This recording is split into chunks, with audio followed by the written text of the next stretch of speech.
Unless you've been on Mars for the last couple of years, you'll be aware that it's been an up and down time for Rover. Being bought out by BMW, then dropped like a stone, they were left struggling for survival and the future looked grim. Then at the Geneva Motor Show, we saw the cars that were the light at the end of the tunnel. Hail the return of Z-Cars. There are 3 new MG models, the ZR, ZS and ZT, and although they share the same body shells of the Rover models, there is not much else to tempt Grandad out of his smoking chair. No, these new MGs are firmly aimed at the boy or girl racer in you.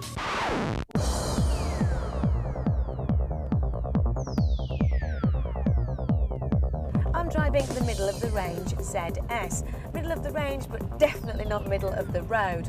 The shell is based on the Rover 400, but there have been extensive changes to the suspension, the chassis, and the V6 has been nicked from the Freelander.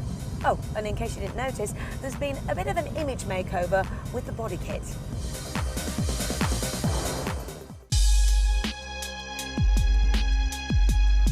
From any angle, the MG looks like a balls-out sports saloon.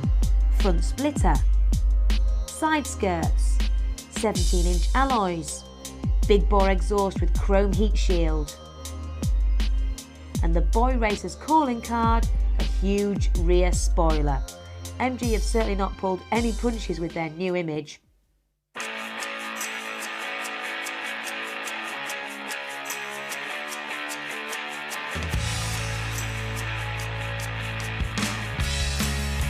Well, it certainly looks hard, but does it drive hard? Well, first impressions, definitely. First of all, for the noisy bit, the engine. What's unusual about a car this size is that it's got a V6, which means bags of torque.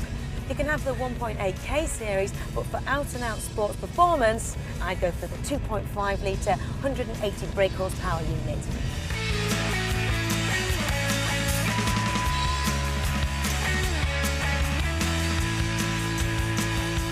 Naught to 60 time is a rapid 7.3 seconds, and it'll take you on to just under 140 miles an hour, with a pretty good fuel consumption of a combined 30 miles to the gallon. Now, another essential ingredient to a sports car is a cracking gearbox, and again the ZS supplies. It's tight, it's notchy, and although the clutch might be a bit heavy, it's still a great gearbox to use.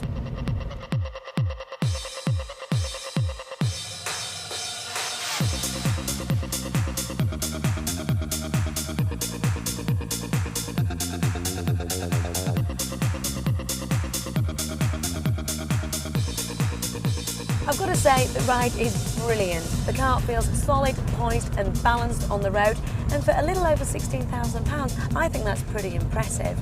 If I'm being really picky, I think that the steering is slightly light, but saying that, you do still get a lot of feedback through the steering wheel.